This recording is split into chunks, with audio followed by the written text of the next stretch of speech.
Welcome back, ladies and gentlemen. The doors are now closed. Yeah. You're not getting out of this chat anytime soon. I can assure you we've had to start 5 minutes early because our guest here, Mr. MacDonald, likes to talk, as you're about to find out. But before we chat to Anthony, I'd like to introduce an unexpected guest on his tour, Ryan Clements.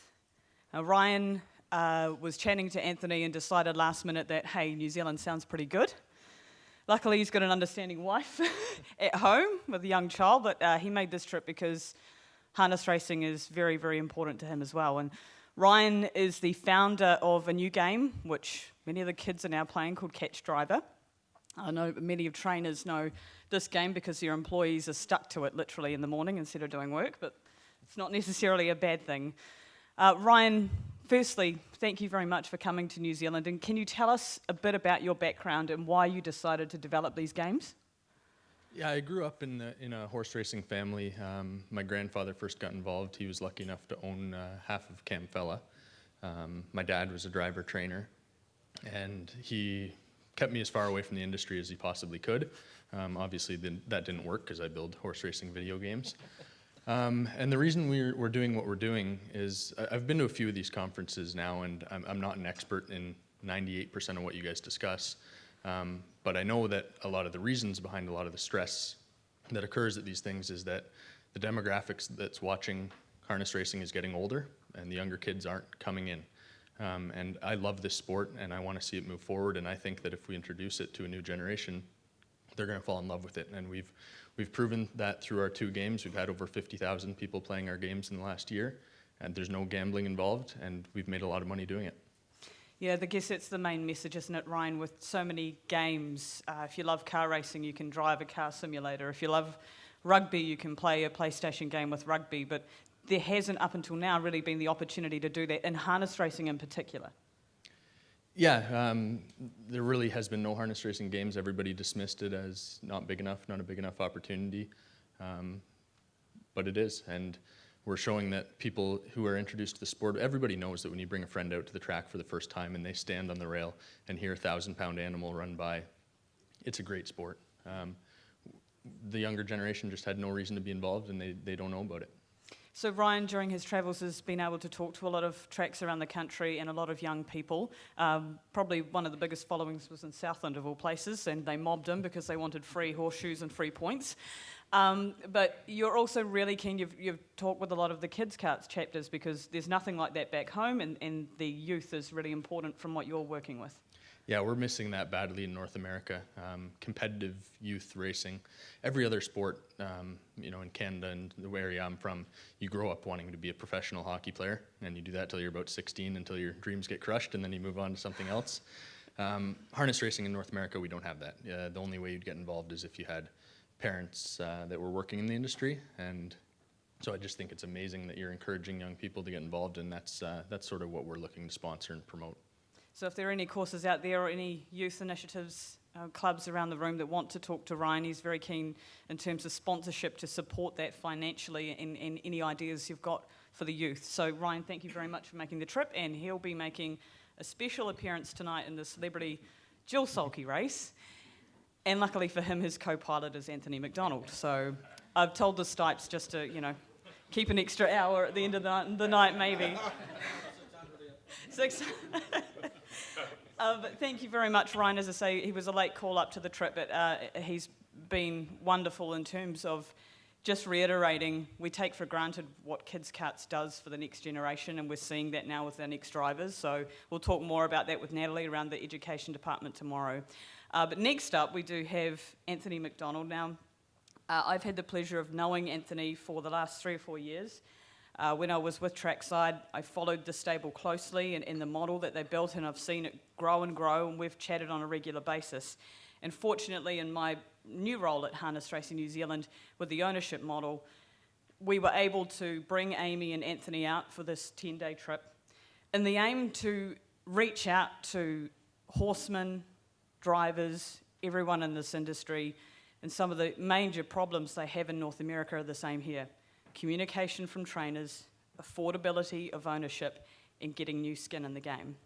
And our next guest, Anthony MacDonald, is going to chat to us about how he's not only done that, but he's done it successfully. So I'd like to welcome Anthony to the stage.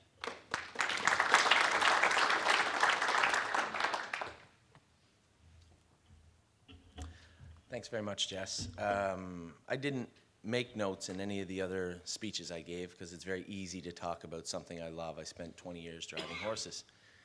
Before I start, I'd like to thank Jess for having my wife and myself over and harness racing New Zealand. You guys don't know how fun it was when we were here. Really, I can only think of 2 people in the entire place that didn't want me to come. And they were in Southland, I believe, both the gentlemen. Anyway, at the end of the day, I didn't realize because as a driver for almost 20 years, you spend every day of the week driving. Every single day, 365 days a year. In 2011, I raced just under 3,000 times that year and had 450 wins. And doing that over and over and over again, I never once wished I wasn't a driver. I loved being a driver, but you never get to see anywhere. I raced in Ohio and Pennsylvania, and they're beautiful places, but I never got to just sit down and relax with my wife and go somewhere. And to come to New Zealand was really something special. We get to spend a couple of days in Queenstown, and it only took 3 bomb scares for them to finally cancel the flight the next day so that I could stay another day. But it was a beautiful place, and your country is really tremendous. The reason I took the notes today was I had heard the speeches earlier from the minister and from the panel, and I can tell you it was a little scary for me. 2012 is where my life changed dramatically. And in 2012, I watched politicians come to the stage and talk about closing racetracks and talk about amalgamating the 3 breeds. Now, our 3 breeds were quarter horses, thoroughbreds, and standardbreds. And for me, hearing that was very, very scary. The one thing that I did not hear, as I asked the question earlier, I did not hear from our politicians, which I did hear from yours, was the understanding of how powerful syndication is. And I don't know that anybody realizes the power of what it can actually do. We started in 2012 when, as I said, I got the call that they were going to cancel racing. And you might say, well, what do you mean? Close a few tracks? No, they were going to cancel the whole program. The whole slots program that funded racing was going to be canceled in 90 days, 120 days. So, you let that absorb. You didn't really know what to do. And then at the end of the day, I decided I was going to speak out. I spoke out in social media. I spoke out in our clubs. And we had a rally on the lawn of Queen's Park. Queen's Park is where everybody does the politics provincially. I spoke that day, and one of the politicians came down, and he said, it would be really nice if you would work with us in your hometown of Guelph. Guelph, where I live, is 120,000 people, nestled right smack dab in the middle of 4 racetracks, within 40 minutes of 4 racetracks. So I told him, I said, well, to be honest, I don't know anything about politics and kind of hate politicians, so not really interested in becoming one. And that was that. So we left. Another couple of weeks goes by, another rally. In this time frame, no one has said there's going to be a common ground. No one has said it'll be okay. No one has said that your mortgage, your car payment, the life that you're trying to build with your wife and you just had a kid, it's going to be okay. No one talked about that. They just talked about the demise of racing and the model as is. So they had another rally. I spoke again, and now I'm a little more worried, obviously. And down comes the politician again. And he said, I heard your speech. I think I'd like you to run for us in Guelph. Run for you? What are you talking about? Well, we'd like you to carry the flag for the Conservative Party in Guelph. I said, can I be honest with you? Yeah. I said, are you on drugs? Why would you possibly want me to run for you? I know nothing about politics. 0. Nothing. He said, well, you connect well with the people you talk to. I said, well, there are people. Of course I connect with them. There are people. They're horsemen. So I thought about it some more, and I took him up on it, and I decided I was going to run in politics. Now, the one thing I can say about Canadian and American horse racing is we believe the general public just doesn't want to be a part of horse racing for the most part. We believe that They don't really care about us. You're wrong, 100% wrong. I knocked on doors for 2 years, probably 10, 11,000 doors. And the information I gathered in that time was the best kind of information because I was looking those people right in their eye. They would all say the same thing. I love horses. I like horse racing. I don't gamble. Same thing every time. I love horses. I like horse racing. I don't gamble. This went on for 2 years. Now, eventually I lost the election. I finished second. But the best thing that could ever happen to me happened. I went home and I let all that information soak in. And I realized that either all these people were lying to me or our industry has missed the boat. Our industry believes that you need to gamble to get forward. It markets and advertises gambling strictly. But yet all these people that I talked to said the same thing. They don't gamble, so they don't come to the track. And what I realized was we as an industry have painted ourselves into a corner. If you don't gamble, you're virtually not welcome. There's nothing there for you, which couldn't be any further from the truth, because those same people would tell me about horse ownership. It's too expensive, too complex. There's too many unknowns. I don't know how to do it. I just don't want it. So we built a model based on all that information. We built a model where you could get involved in horse racing inexpensively, affordably. We built a transparent model that everybody could look at, take apart, sit down with their husband or their wife and look at it and say this makes sense or it doesn't make sense. But most importantly, we were on the cusp of building something that'll change this industry forever. We were on the cusp of building a model that makes it affordable and entertaining to be a horse owner. And that's important because there isn't another sports entity on earth, nowhere on earth, where you can actually be in the game for the price of admission. It's impossible. Not rugby, not cricket, not soccer, not hockey, baseball, basketball, football, none of it. Where I come from, to take your family out on the weekend to a sporting event, it's quite expensive. It's one night. One night, you get your family out, you're having fun, might eat some popcorn or take in the game, and then it's over. You can take that same money and you can stretch it right across months and months and months and months and months. And you know what happens during that time? People fall in love with the game the same way that we did. Think about the first time you picked up a brush, first time you jogged a horse, first time you trained a horse, first time you drove a horse, first time you ran into somebody on the track. These are the things that draw you in. They make you love this game. Same reason we always do. And what I found very, very interesting earlier was they were talking about numbers. And I never really think about it. Your on-site attendance. They talk about how we can grow revenue and get TV channels and people to gamble online, but the on-site attendance is what is going to help our racetracks, what is going to help our industry. You think about it. If your numbers were right from what we saw earlier, does anybody know the percentage of people that come to the track? The percentage of your people that come to the racetrack every year, or this year? If your numbers were correct, and I'm not wrong, it's 2%. You're trying to saturate that market and get that 2% to wager more. I'm just getting the other 98% to come on board. And that's what we did. So in 2013, we started to open up the stable. It didn't get off the ground until 2015. In 2015, we had 28, 29, 30 horses, something like that. We had about 50 or 60 clients. People started to talk. 50 clients, 60 clients, that's amazing. It was hard. I literally had to email every farm that had an email address that I could get a hold of. My name's Anthony MacDonald. My wife and I built this program. I think you could help. And the pitch at the start was simple. If you bring your yearling to the sale and you don't get what you believe you should get for it, don't be scared to retain that horse. Send it to us. We'll offer it up to our clients or existing clients or potential clients. And we'll try and get that horse sold for you and in turn train it down and have a great experience for the people that are involved. And that's what we did. First person to send us horses was Tom Grossman, Blue Chip Farms, who owns Bettor's Delight. Sent us some horses. Other smaller farms sent us some horses.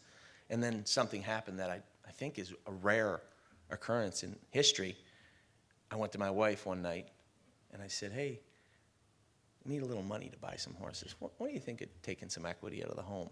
Rather than stabbing me or assaulting me, she said, yeah, okay. I should ask for more, maybe, I don't know. But, so we did. We took some money out of the home. We bought some horses. So we took a real risk. A real risk. It's the best thing I ever did. Outside of being married, getting married, having kids, opening up the Stable.ca was just something incredible. I'm going to tell you why. So in 2015, we had 30 horses, 60 clients. Some people were talking, thought it was great. The next year, we had 220 clients, twice as many horses. That's when earned media started to come involved. Newspapers thought it was really neat. Radio stations, TV stations, they started talking about what this guy from Guelph, Ontario was doing with his wife and how they were getting new people involved. The next year, again, this year, 544 clients in 10 countries, own 106 horses with the stable. So for those of you out there, I might come to New Zealand, might go to Ohio or Pennsylvania, all different faces, all have the same concerned look, same curious look. Everybody wants to know how and why. And it's easy, it's simple. We offer something you can't get anywhere else. When you are somebody in the general public, you go to a sale because you're going to get value. That's why people go to sales. I mean, clothing sales. You go to a restaurant because you find value. You believe in your mind that you're getting something for more than what you're paying for it. And that's what this industry and this model offers on a daily, weekly, monthly basis. So we decided we were going to open it up, make sure we had flat billing for our clients so they understood what the bills were every single month. Make sure that we had an open line of communication with them. And then my brother came in one day and he had what looked like a miniature spaceship. It was a little drone. And my other younger brother, James, was on the track jogging. Really, the only reason we flew the drone was to scare James. So we flew the drone right up in behind him, and the video was cool. And I said, geez, that'd be neat. That'd be really neat if we could do that on a full-time basis. So every 2 weeks, we give these videos to our clients. And every 2 weeks, every other week, I do a commentary video about their horses, how they're doing, what they're doing. And all through this time, people in the industry, because we can be negative from time to time, people would say it won't work. What you're pitching to farms is retaining inferior horses for you to sell to unsuspecting people in the public. And then you're going to try and race them. You're going to fail. And then you're going to chase these people out of the game. But what they didn't understand was we weren't offering a return on investment. Never do. You can make money. Of course you can. You own a horse, you can make money. But we all know the amount of people that turn a major profit in this industry. It's low. It's small. And this industry has painted itself into another corner where our trainers and our horsemen, our owners, our racetracks, our clients, we offer the ability to have a return. Nothing more, nothing less. We've lost the entertainment value in horse racing. We've lost it. Some of us never knew it was there. So our clients get involved with these horses. They buy them. They buy a small piece. They come out to the farm, watch the horse jog. They watch the horse train. They watch the video of the horse. They watch the commentary of the horse. By the time that horse gets to the races, they've already fallen in love with horse racing. And sure, the horse might not be that great. We might sell the horse. But the one number that I'm the most proud of over all this time was our customer retention, somewhere between 90 and 95%. So we proved those people wrong from year one that said, you're going to chase people out of the sport. Something is to be learned by that, because now in this day and age, you have social media. And in social media, if you buy a piece of a horse, you come to the barn and you have a good time, you put it on Facebook, you put it on Twitter. Now all your friends see it. Everybody on your Twitter feed, everybody on your Facebook page, everybody is seeing what kind of a good time you're having, because we're treating you good, heightened customer service. You come back. You bring your friends, you bring your father, you bring your daughter, you bring your dog, you bring whatever you want, but you come back. And that's the one thing that's the most important. The measuring stick that we use in this industry. Now think about this. When we go out, go to dinner, go to a hotel like this, we have certain expectations. Certain expectations. Good food, good service, nice atmosphere. These are things that we like as a society. Now you try and take that measuring stick and put it against horse racing. Everybody in here that's a horseman knows the old adage of horse racing for owners. They're kind of annoying. You don't really want them around. But the old adage is they're like mushrooms. Feed them shit and keep them in the dark. That's what every horseman's always done forever. That's what you've done. It's what I did. It's what everybody does. But that's just not acceptable any longer. If you agree that we can attract the 98% of the general public that you can attract in this industry, you simply need to do a better job. And this is why I had asked your minister about syndications. Now, I personally have an issue with the way that the syndications are done here, but it is law and it is rule, and I'm sure you're going to work around it. But at the end of the day, I truly believe that if we're going to move forward, I don't discredit what the panel says about changing, getting different signals up there and having new forms of wagering. That's fantastic. But you're speaking to that 2%. We're looking for the 98. And for me, by having heightened customer service, making sure these people feel welcome, making sure that they feel like they're part of something big, making sure that they're actually wanted in the barn, you're going to have them come back, and they're going to bring their friends, and they're going to bring more people. You can deny that, but you can't deny the numbers. You know, the Stable.ca might be something small. That model might be small and inconspicuous as far as the industry in itself. But when you look at the people that are involved, we have all different age groups. We have young kids. We have kids in university. We have doctors, lawyers. We have an owner here in New Zealand. First time I ever met him was at the seminar the other night. He walked up and introduced himself. He's been one of our clients for 2 years. Just bought a few shares here and there. He's just a guy, loves to watch racing. Remember, we have clients in 10 countries, all demographics, all age groups, something this industry doesn't have. The people that love this game, that are in this room, just take a look around. What's the average age group? But that's what's at the racetracks every day, because that's our group. Those are our people. That is horse racing. And if we can't get younger people involved, if we can't move towards initiatives like Ryan's and other people's and other things that work, we're lost. It's just a matter of time. And that's not meant to be negative. It's just reality. We all know it. Somewhere in the back of your mind, you know that.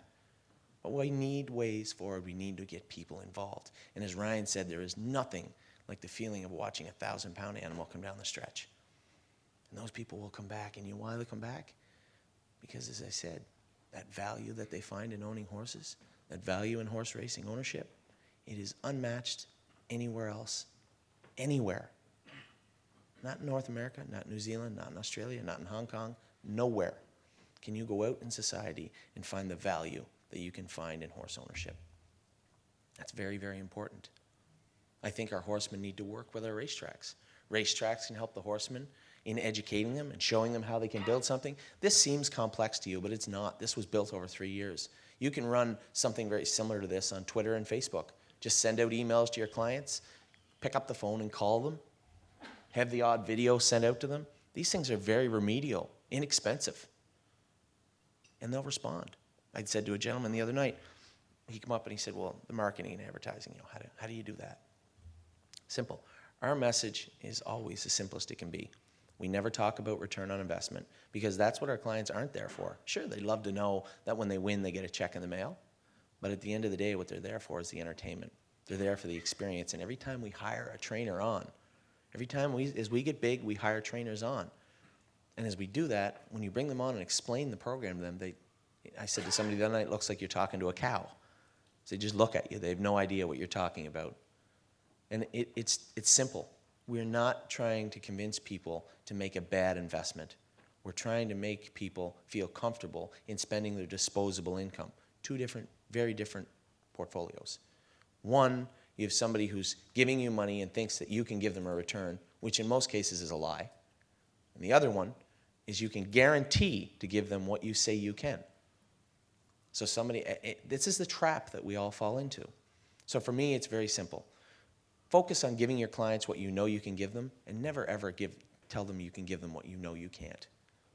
And that's the reality of it. Keep it simple. For me, we started making videos at the sales. And again, I had people from inside the industry email me and say, hey, Mr. MacDonald, I don't think it's very wise to make videos of the horses that you're going to be bidding on the next day at the sale. I said, yeah, why is that? They said, well, other people are going to know what you're bidding on, and they're going to bid against you. I said, well, first off, people would have to care what I was going to bid on to begin with. I said, secondly, you see it that way. See, we have 454 clients in 10 countries, but our email list is well over 1,300. So those people, what I've noticed is from time to time, you'll have people jump off that list and become owners. So we aren't speaking to 400 or 544 people. We're speaking to 1,300 and some. So for me, if you're on that email list and you see that video and you see that I'm going to bid on that filly tomorrow in Ohio, why would you bid against me? Why wouldn't you just partner with me? And that was my thinking. I thought that people would much rather buy the horses with us than bid against us, because I don't tell them how much we're paying for the horses. So anyway, that's what we did. We ended up getting 26 new clients in Ohio over that 2-day span. So it's just about changing the model and changing the way we look at it. Then we have racing as a rule. We've painted ourselves into that corner again, where our clients don't come out unless they're gamblers. But if we use that venue as a staging point for affordable ownership to make people feel comfortable when they come out to the track, you're changing the model of racing. You're taking it from where it's unaffordable, it's not fun, and I don't do it because I don't gamble, to let's bring the kids out. Diane's horses racing or Bob's horses racing tonight. We're going to sit down. We're going to have a meal in the clubhouse. We're going to watch the races. And the one thing I couldn't prove about this model was, if I brought all these people in that profess they do not gamble on horse racing, how is that really going to help the industry? Can I really prove, like, are they really going to gamble? We started watching something happen that was very, very neat. Our horses would come onto the track. They were 9 to 5, 8 to 5, 3 to 1, 4 to 1. They were always bet, always. And we get emails from our clients, people that didn't own those horses, saying, hey, I bet on Lawmaker in Pennsylvania. I bet on White Tiger in New York or wherever. So we're changing the entire way that the general public views horse racing. We're changing the business model of horse racing from one where I'm asked and trying to give you something you don't want. I'm asking you, and I'm trying to bring you into an industry you're not interested in. All of a sudden, you're into an industry you are interested in, you want to be in. So it's all about changing the model and bringing people on board. So the other day, I was telling Jess and Ryan, I had a little bit of a heated email argument with a prolific racetrack owner in the United States. And he bought horses with us to begin with, I think just to see how we did things. And then after that, he decided that he'd email me and say, I don't understand how your program's working. I'm glad that it's growing, but I don't think it's sustainable. I said, okay, why is it not sustainable? He said, it's not sustainable because you can't turn a profit with these horses, so why are people showing up? I said, well, sir, we've had growth in this business from day one. Over 3 years, we went from 60 clients to 260 clients to 540 clients. I said, it's not magic. I'm not casting a spell on them. I said, I'm giving them something they want. And he said, well, how many people did you have to the Hambletonian this year? We had one of our horses race in the eliminations of the Hambletonian this year, and unfortunately, he made a break in the last turn. I said, well, we had just over 100 people on the rooftop of the Meadowlands. They had a huge platform set aside for the Stable.ca clients up there and other people that were going to the party. And he said, how many people did you have up there? I said, just over 100. And I said, furthermore, the horse made a break in the last turn, and not one of them jumped off the roof. I said, they were there for fun. They were there to have a good time, and they do. They do have a good time.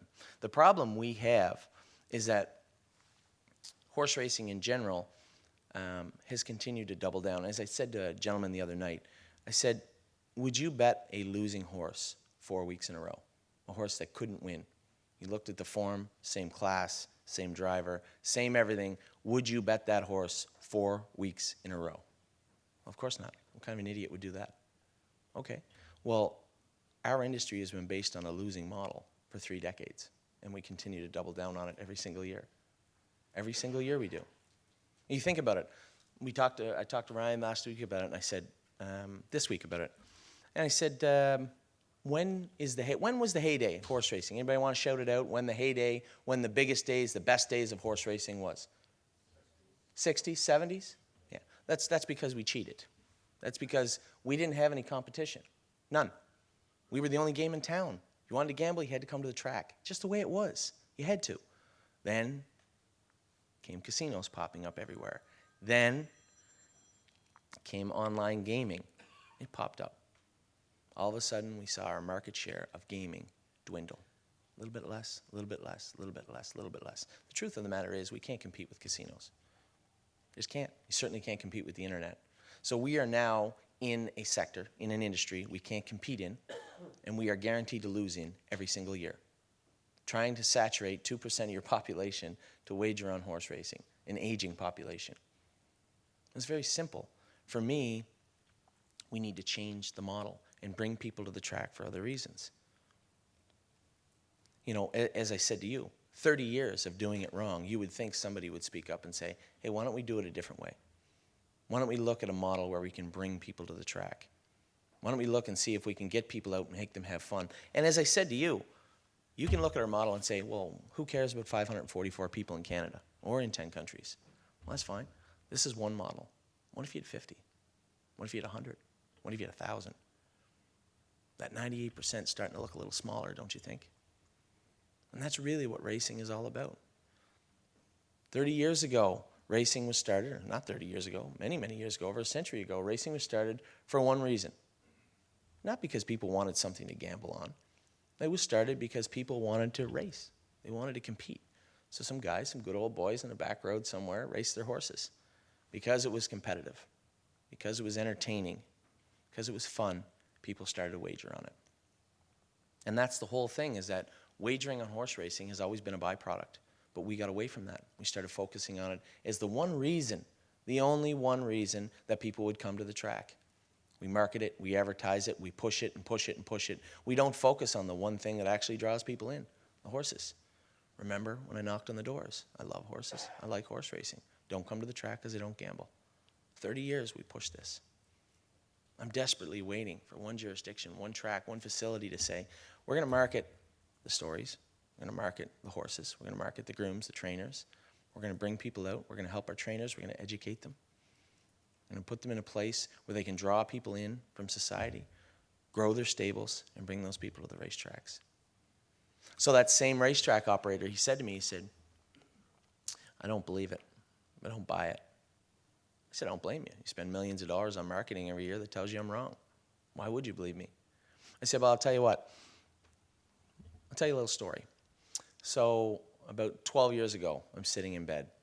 And I said to them the other day, I go to the gym. Everybody goes to the gym. You know, I go and sit on the bike, watch TV, go down, sit in the jacuzzi, go to the steam room. That's the gym, right? Everybody goes to the gym. I don't do any work. I don't lift weights. I don't fight and grapple and wrestle. Everybody does. So I'm sitting in bed. UFC comes on. Everybody know about the UFC, mixed martial arts? One of my favorite fighters is actually from here, Mark Hunt. So mixed martial arts is exploding, has been for almost a decade. So 12 years ago, I'm sitting in bed. In comes the first guy. Forget his name. He's going to fight. They said, well, they did an interview with him before. They said, oh, my name's whatever. You know, I work really hard. I've had odd jobs. He said, I really think that I'm at the top of my game. I think I'm going to take a run. I'm going to make a run at the title. He said, but to do that, I had a tough decision to make. About 3-4 months ago, I realized I need a full training camp. I need training partners. He said, to do that, it takes money. He said, so I moved out of my apartment, spent some time in the gym, and he said, admittedly, sometimes I live out of my car. I said to my wife, that guy just say he lives in his car? She said, I think so. They bring the next guy in. Hi, my name is Tad. I graduated from Harvard. My parents don't like the fact that I'm in fighting. They don't like fighting, but I love this sport, and I really think I could be the next champion of the world. There wasn't anyone on earth, not even Tad's parents, wanted to see Tad win. Like, they want to see him get his head kicked in. So they go in the ring, and sure enough, Tad gets beat up. He loses. The other guy wins. This is tremendous. Everybody in the world was cheering against the underdog. It's the oldest story in the world. The underdog, the heel, David and Goliath.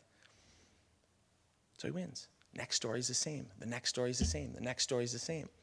Well, sounds interesting. I've never been a fighter. Never watched boxing when I was a kid. Never wanted to fight. The closest I had to fight in a long time was the other day at Invercargill.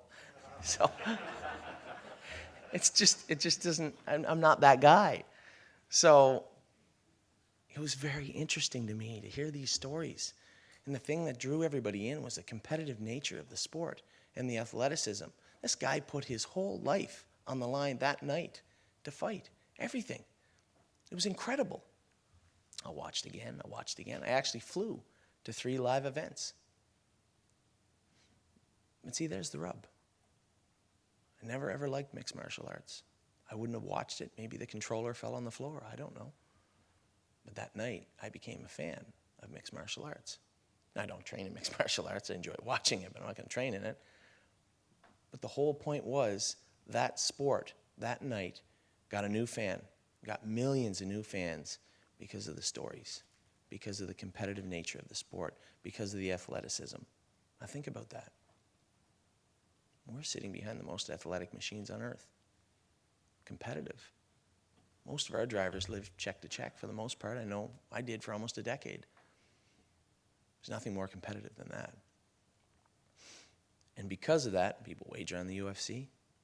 They bet on the UFC. They watch the UFC. And since then, 9 years later, after that 12 years, 3 years ago, the UFC was sold for $4.3 billion. That might seem neat. But that night that I watched them on TV, that night, they were almost bankrupt. They almost couldn't afford to pay their fighters. Sound familiar? Here's a sport that was in dire straits, losing its market share if it ever had one, losing its fan base. Nobody was investing in mixed martial arts. They told some good stories, put some really good athletic competitions on, and it exploded. 9 years later, they sell it for $4.3 billion. So for me, that story alone should be very clear to that racetrack operator. The racetrack operator that said harness racing is a dying sport, it's dead. We should focus on wagering and sport betting, ride it out till the end. The gentleman over there that said the heyday of racing was the 60s and 70s, it's not the 60s and 70s at all. Best days of horse racing are right ahead of us, right in front of us. We just have to change the way we look at it. Start taking stock of what we actually have. The entertainment value that we have, the way that we have that we can draw people in, the exciting stories, the entertainment, the athleticism, the competitiveness. Draw these people in and watch what happens. Never forget, we are operating in 2% of society right now.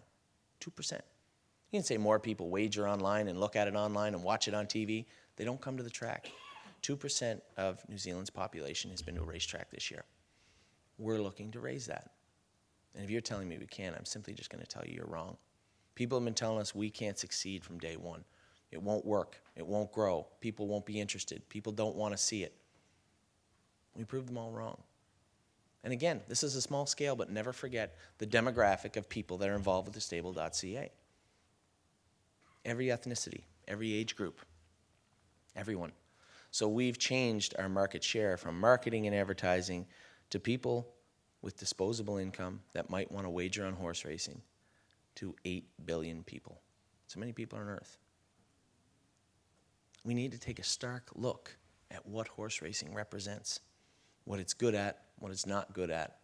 Take a look at what works and doesn't work, and then try not to double down on a loser again. There is a way forward. And I'm not going to lie to you, the speech I heard today from your politician talking about closing racetracks and amalgamating the 3 breeds and moving forward with a better revenue stream, that was scary. That was real scary, because I've heard it all before.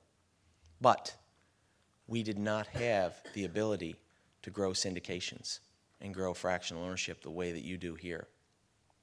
I'm one person out of very few that do these types of fractional ownerships and syndications in Canada. Very few. And it revolves around education.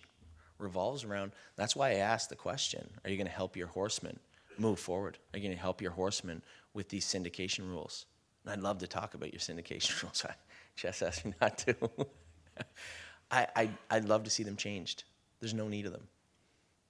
We have people in place that can take care of this sport. Most of them are sitting in this room. And I truly believe we need to open the markets, stop restricting our horsemen, stop restricting the flow. Keep in mind, the people that built this industry are the very people they say we can't advertise to. The lifeblood of horse racing, those very few people that love it, still in the general public, we can't contact. We need to be able to do that. We need to be able to move forward. We need to be able to break down the barriers. We need to be able to open the markets. We need to be able to advertise and market to everybody in New Zealand or on the planet Earth. And once we do that, once we move this industry away from that gaming sector that we cannot win in and move it to an entertainment sector, I guarantee you we corner the market as soon as we go into it. They can't compete. No other sports entity on earth can give the general public what we can. No one. Math just simply isn't there. Not for them. It is for us. So if you're going to take anything away from what we did, we can talk about the model and the transparency. We can talk about getting up and speaking in front of people. That isn't what drew the general public in. What draws the general public in is value. We talk about it all the time with wagering. Talk about it all the time with investing or anything you want to do. But the value is what will keep them coming. And the most important thing is, this isn't investment dollars. This is disposable income. Everybody, every family has a little bit of it. We don't need to saturate that 2%. Just need to get a little bit out of the other 98. And you're going to see this industry grow. And I can guarantee you one thing. You might have seen the 60s and the 70s at the racetracks, but I did not. So I am going to see an industry that I've never seen before. Not in real life, not in real time. I'm going to see crowds that I've never seen before. And it all starts from the horseman side. You need to work with them. You need to work with the racetracks. You need to work with the government.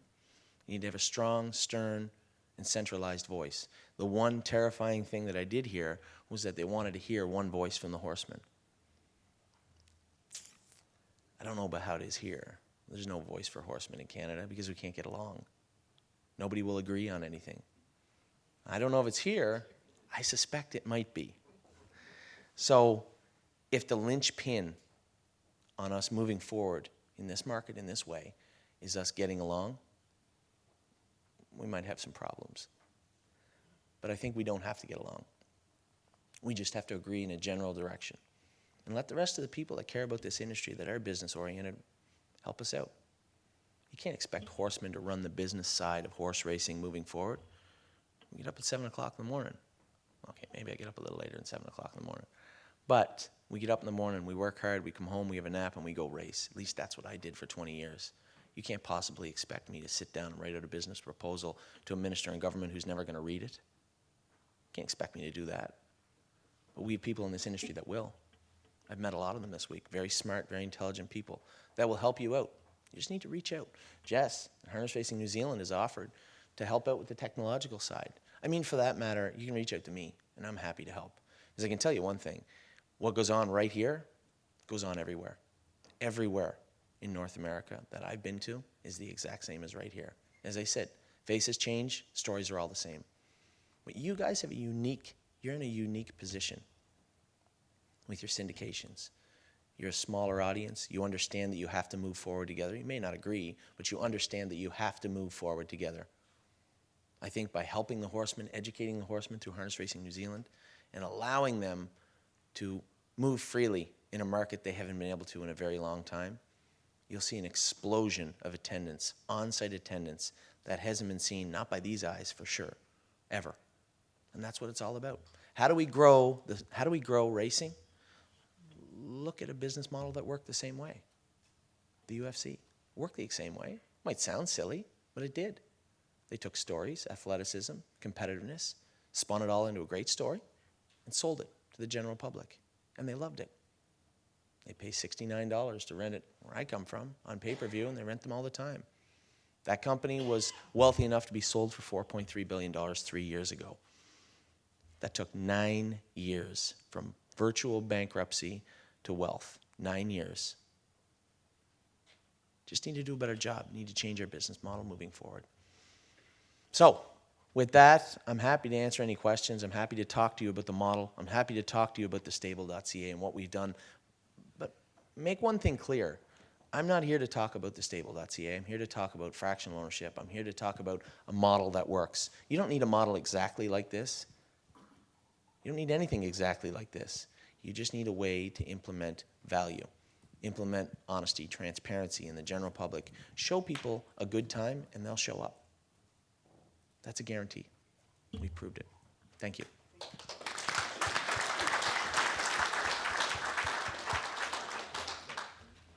I told you weren't getting out lightly.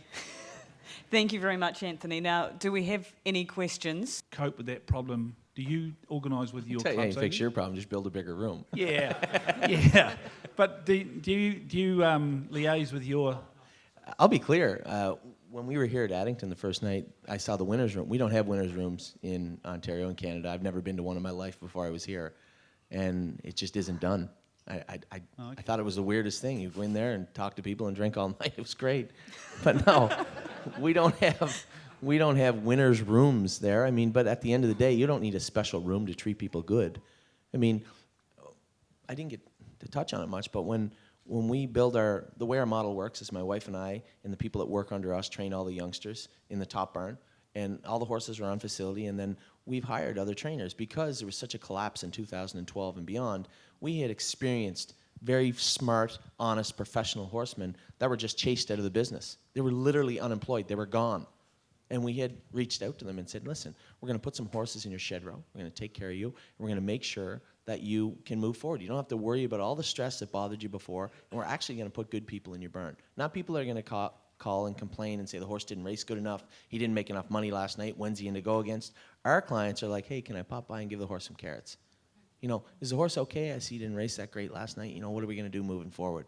Just because when you take and spread that stress level of racing over 30 people, 20 or 100, like you said, there's just not stress anymore. It takes the toughest part of being trainer out of training.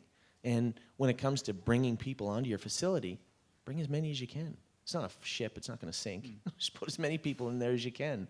And for me, accommodating those people, it was funny. When we first started this, we had a horse that was racing in a major stake race, and one of the older people in the racetrack came down and he said, listen, we got a problem.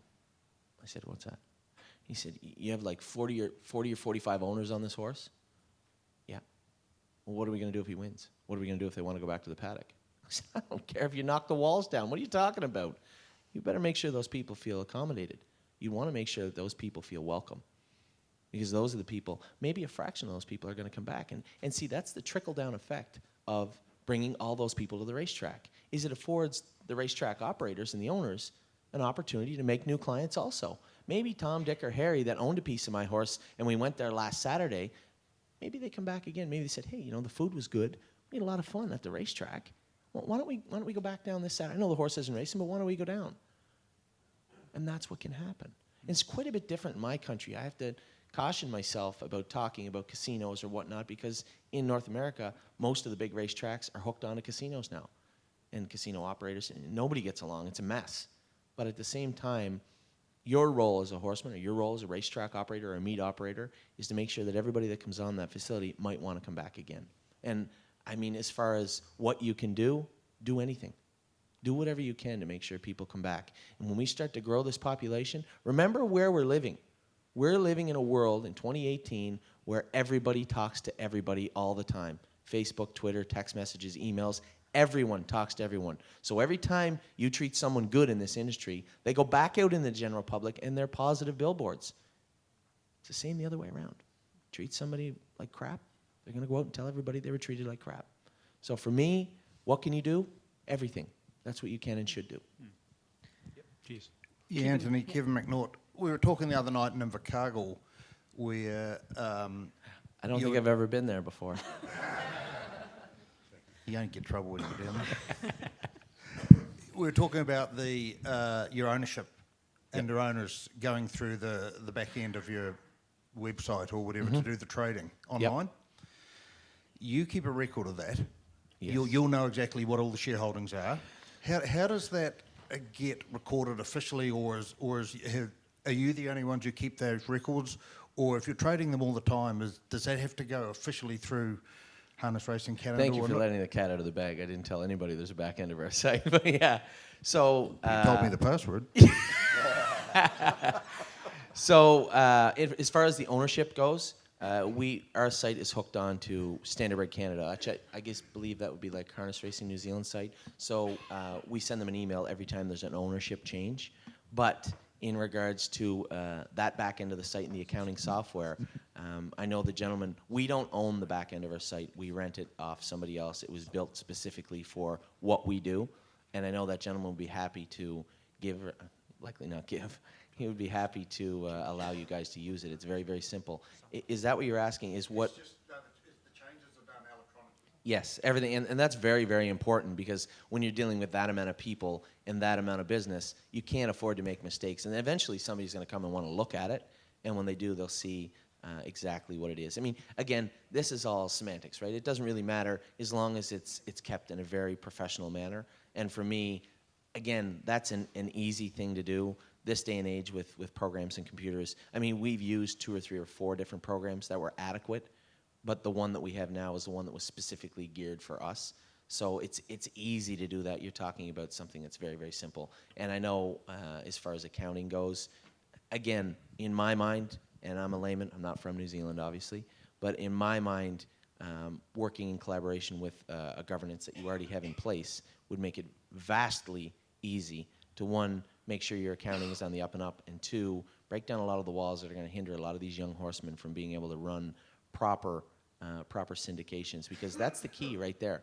We can talk about how this model works all day long, but if it's expensive to get off the ground, how can you possibly expect your young horsemen to be able to do it? How can you possibly expect them to get other young horsemen invested in wanting to do it? This is all about making it easy to get people into horse racing, because the one thing I can guarantee you is if you make it difficult for them to get involved, they simply won't.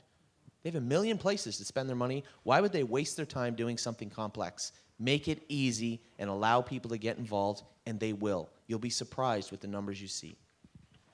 Okay, we've got, sorry, one more question, Trev. We've got to wrap things up very soon. Anthony, Trevor Beaton from the board. One of the things that we've been concerned about is this notion of people being involved with horses, smell the horses. I really like the point you're making about value and being involved in the honesty, integrity, so on.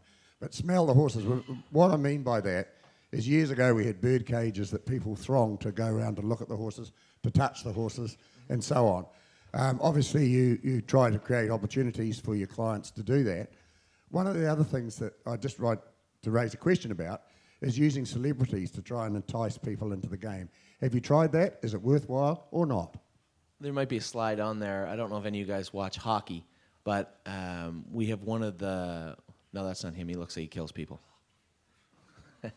we have I don't know where it is. It's on there somewhere.